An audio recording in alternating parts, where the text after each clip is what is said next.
So now we're gonna again use the what I like to call the naive approach, okay, to graph this technique. I mean to graph this, in this case, a cosine function, okay, and we can see that it's -3 cosine of 4x minus 3 plus 5, okay?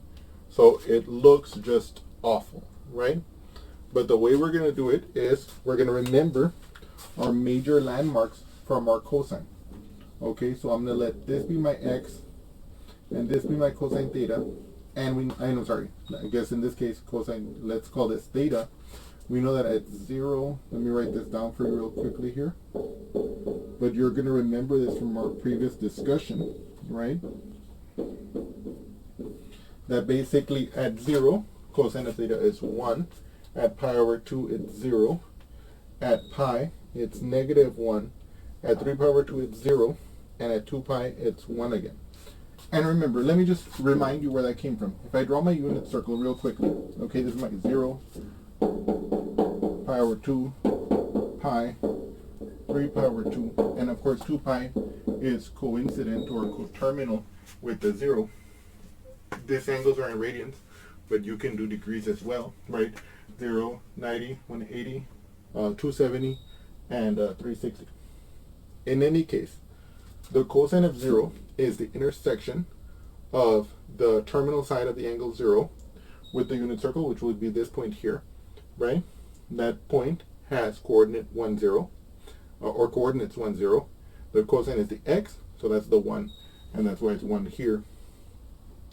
At pi over 2, right, this is the angle with the initial side along the positive x-axis, the terminal side vertical like that, and you can see that it'll intersect the unit circle here. This point has coordinates 0, 1, right? And you can see that the cosine will be the x coordinate of that intersection point, and it's 0. You can see that 0. By the same reason here, for the angle 180, right, that'll open all the way up until here. It'll have terminal point here. The coordinates of this point are -1, 0, right? And so you can see the x coordinate, which corresponds to the cosine, is -1, which is that. And then of course you can see the next one is 0, and the next one is again 1. Okay, by that reasoning. So that's, again, remember how we got that table. Okay? Okay.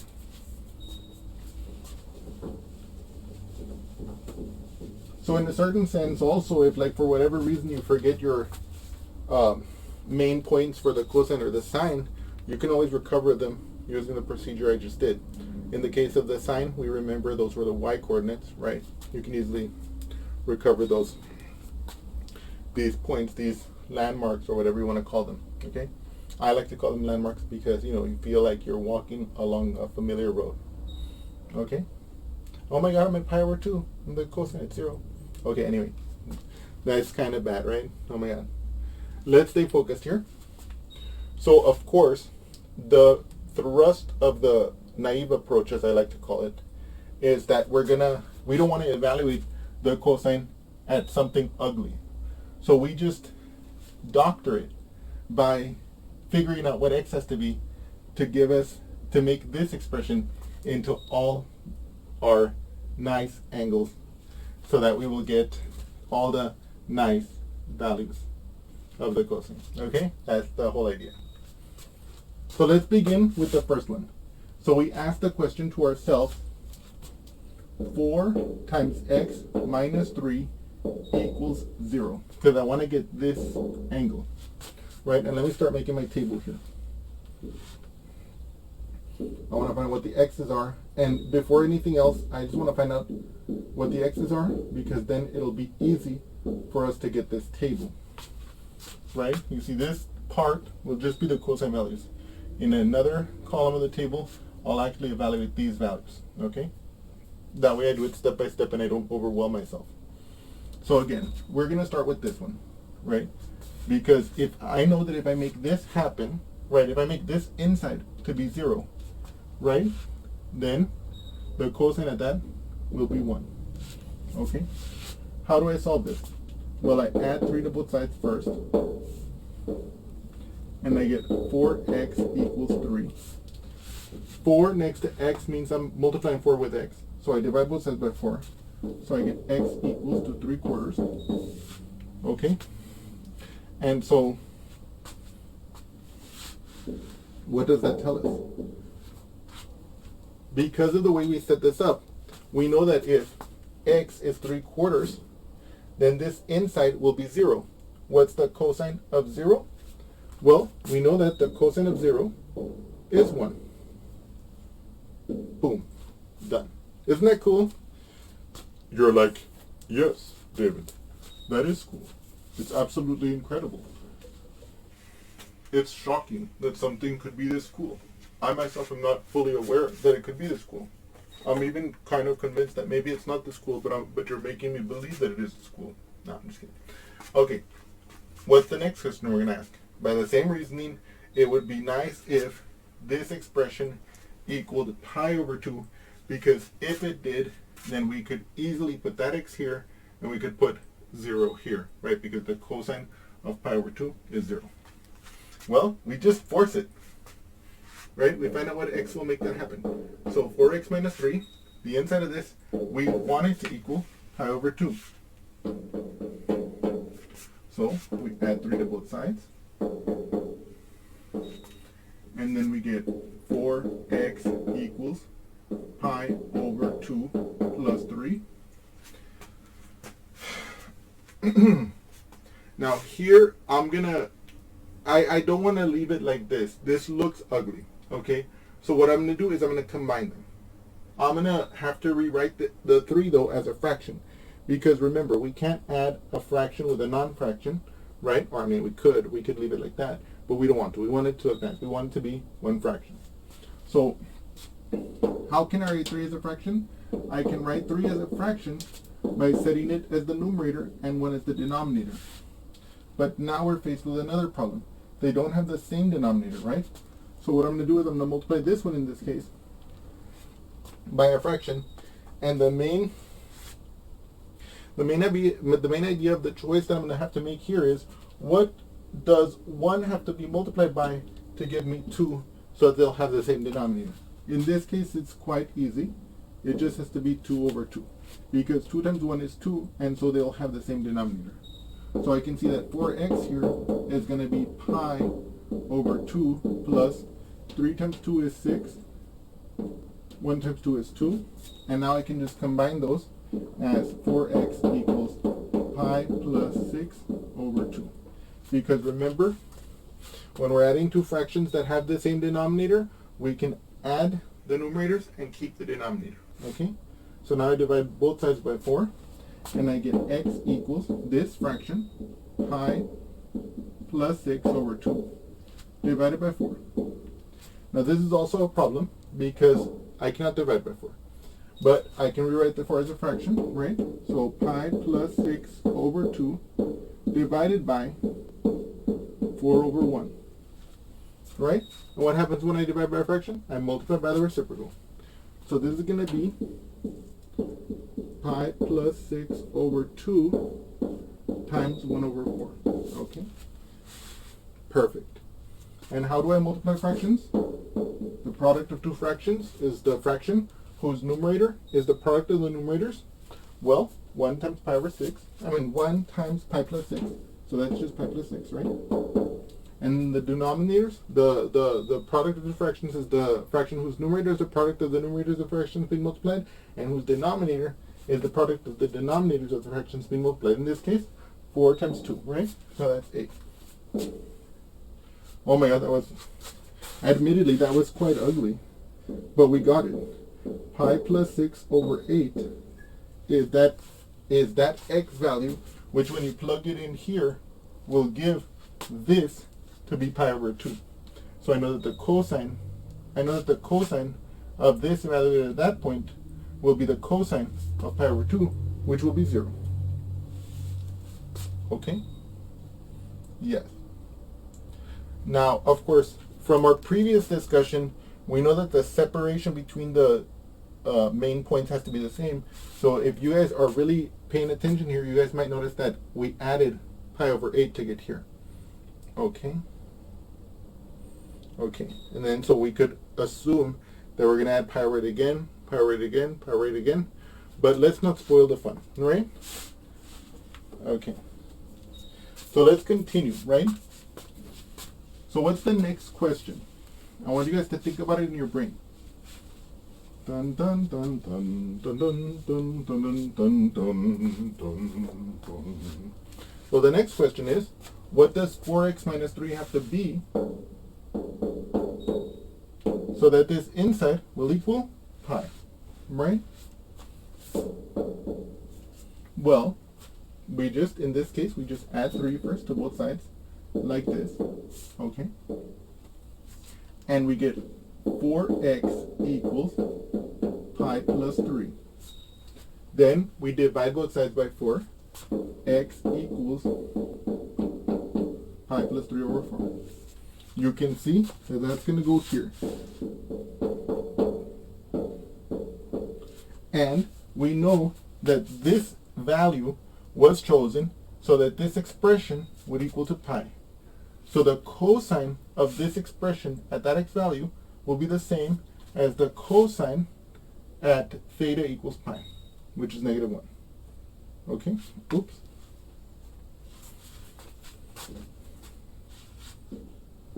Perfect. By the way, I know this can be a little bit tedious, but bear with me, and you will be pleased with the final results. Okay? Okay. Let's look at that together. Okay. Now we ask the following question: what does 4x minus 3 have to equal in order that what does x have to be so that the expression inside the cosine can equal to 3 pi over 2, right? Okay. So in the previous problem, we added the 3 and then we divided by 4, and then we had to deal with some more complicated fraction issues. Right now, I'm going to show you an alternative way we could have done it. Or you know what? I'll show you both ways, okay? First, we're going to do it the way we did it before. So in other words, think of this as just an example of how to solve equations, okay? So one way is I'm going to add 3 to both sides, right? And I'm going to say, okay, on my left-hand side, I'm left with just 4x, right? And on my right-hand side, I have 3 pi over 2 plus 3. And as we did before, we're going to need to put that, we're going to need to rewrite that as a fraction, and then we're going to need to put it over the same denominator. So the first thing is, I know that I can rewrite the 3 as a fraction by setting it as the numerator and 1 as the denominator. And then I'm going to have to multiply it by a fraction so that I can force it to have the same denominator. So I need to ask the question, what times 1 will give me 2? So that I can make them have the same denominator to effectuate that addition. Well, I can multiply it obviously by 2 on the top and bottom here, right? So I'm going to get 4x equals 3 pi over 2 plus 3 times 2 is 6 over 1 times 2 is 2. Aha, they're now capable of being added.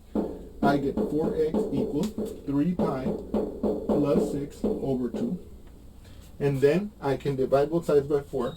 So I get x equals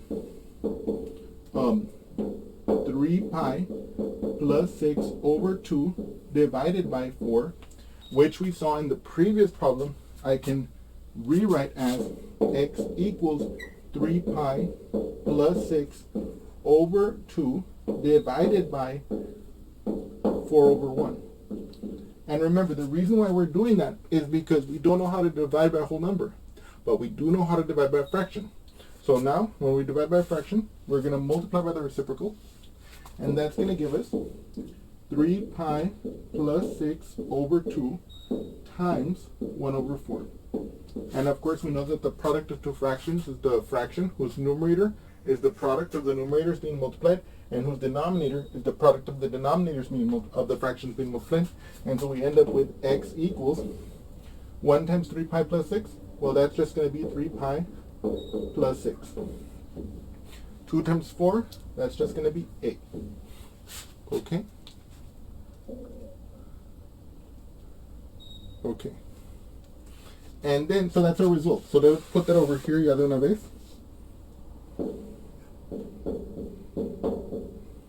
3 pi plus 6 over 8. Okay. And of course, we know that because of our choice of x here, if this is the x that is chosen, then this value, which is this, is exactly 3 pi over 2. So in other words, at this x value, the cosine of this expression will be the same as the cosine of theta when theta is the 3 pi over 2. Right? That's by design. So this will be 0. Okay. Now, as promised, let me show you how we're going to solve this a different way. Let's say I look at this expression, 4x minus 3 equals 3 pi over 2.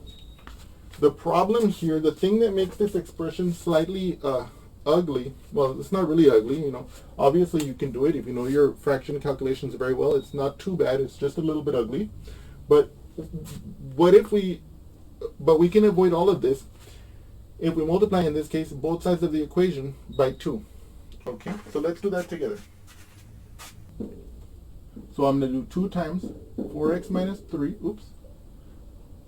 on the left, equals 2 times 3 pi over 2 on the right. See, the key thing a lot of students will forget is when I say I'm going to multiply both sides by 2, I mean I'm going to multiply everything on the left-hand side by 2 and everything on the right-hand side by 2. Okay? In this case, the right-hand side is just one term. When I multiply it by 2, this 2 and that 2 cancel. So I'm left with just 3 pi. What about on the left-hand side? Well, I'm going to use the distributive law. 2 times 4x, that's 8x. 2 times negative 3, that's minus 6. So I have this expression. So now, how am I going to solve this for x? Oh, well, before I proceed, look what just happened here. Now we're not going to have to deal with fractions at all. Okay? So it's going to clean up a lot of our work. I'm going to add 6 to both sides. And I'm going to get 8x is equal to 3 pi plus 6. Then I divide both sides by 8. And I get x equals to 3 pi plus 6 over 8. Which is exactly what we got over here. So I just wanted to make sure you saw both of these techniques. Okay? For like solving this equation.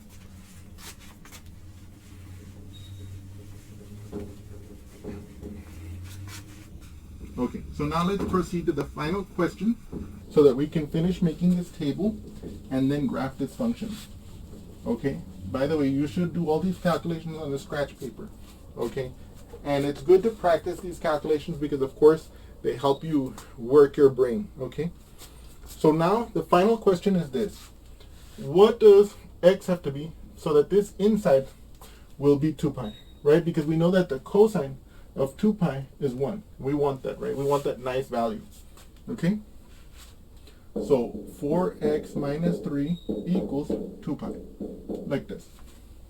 Here you can see it's going to be very nice as well. I add 3 to both sides, and I get 4x equals 2 pi plus 3. Then I just divide by 4. X equals 2 pi plus 3 over 4, like this. So finally, in our table, we get 2 pi plus 3 over 4. And we know that because of the way we chose this x, when x is this value, then this expression is exactly 2 pi. So cosine of this expression at that x value will be the same as cosine of theta when theta equals 2 pi, which is 1. Okay? And so now, after all that rigmarole, we have finally constructed our table. Okay? Now, what I want you to realize is that here, well, okay, I'll show you that in a moment so you can see it more clearly. Okay, let me see here.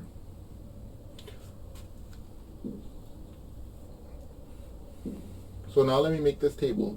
Y equals negative 3 cosine of 4x minus 3 plus 5. Okay? Right? We want these values because these are going to be the actual y values of our graph. We used just the cosine part here so that we could get these clean numbers and not confuse ourselves trying to get the final value of y all in one go. That's another thing a lot of students do that irks me tremendously, and that I think is a super pet peeve. No, I'm just kidding. No, all joking aside, it's best to focus on one thing at a time, because if you try and like focus on multiple things at a time, there's a higher chance of making a mistake. So here we are matching the cosine values, so it's easy to just do that part, okay? You do that table once, now you don't have to focus on it anymore. Now, what is my y value? Well, I know that for my x values, the x values have already been chosen, so that at this x value, this cosine will be whatever this column says it is. So here, I can fill in negative 3 times 1 plus 5, which is negative 3 plus 5, which is 2. Isn't that cool? Here, I can, again, plug in negative 3 times what's my cosine at this x value? Well, it'll be 0. So 0 plus 5. This is going to be 0, right? Anything times 0 is 0. Plus 5? 5. Okay? Now, I'm going to plug in this value. Negative 3 times negative 1 plus 5. Notice, I'm replacing the cosine with the values from this table that we worked to simplify. Okay? Okay. Negative 3 times negative 1, that's positive 3, because a negative times a negative is a positive. 3 plus 5, that's 8. Okay? Then here, this is negative 3. Let me see, am I in the way here? Oh my god. So, negative 3 times 0 plus 5. Again, negative 3 times 0 is 0. 0 plus 5 is 5. And then finally, negative 3 times 1 plus 5. Well, that's going to be negative 3 plus 5. What's negative 3 plus 5? That's 2. Okay? Now we have our y values. Okay? And now, let me just summarize these values in a table on the side, and then we're going to graph it very beautifully. Okay? So now we have a table with our values, so we're now prepared to graph it. Like I mentioned before, I like to always look at my table first of the points that I want to graph, so I can figure out what I need to graph. Here, you can see all the y's in this period, and in fact, because we know that the cosine is periodic and this is a cosine function, we know that since these are the y values here, they're going to be y values anywhere, okay?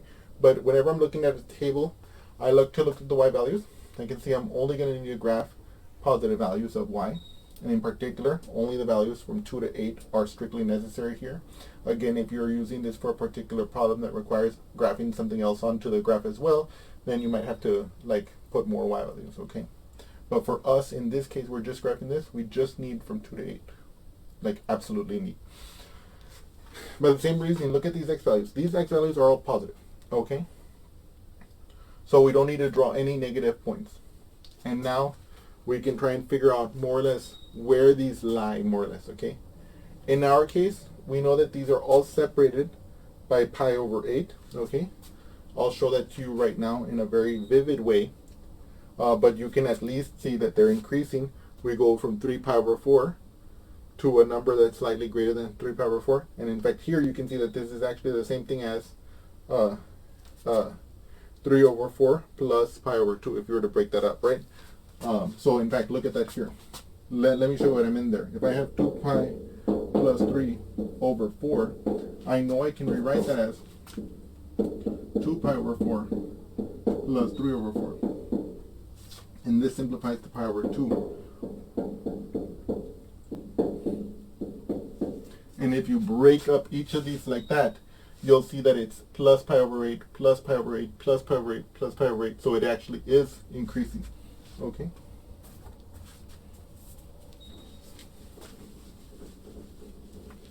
And so now we're prepared to graph this function. Okay. This is going to be my y-axis here. This is going to be my x-axis. So let's say 1, 2, 3, 4, 5, 7, 8. Right, that's 8, 2, 5, and then let's say 3/4.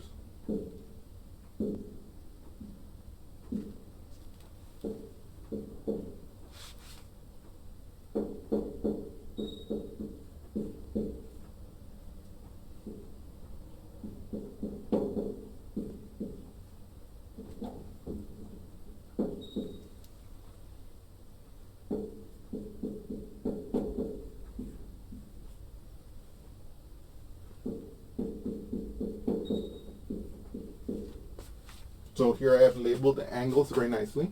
Okay. And now we're prepared to graph it. At 3 pi over 4 it's 2. I apologize that I have to stand in front of this, but I'm just trying to label them really nicely. We're going to be able to appreciate this in a moment. Okay.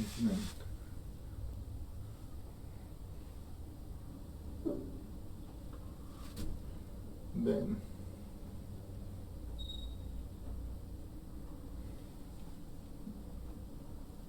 and so now you can see that this graph is going to look something like this.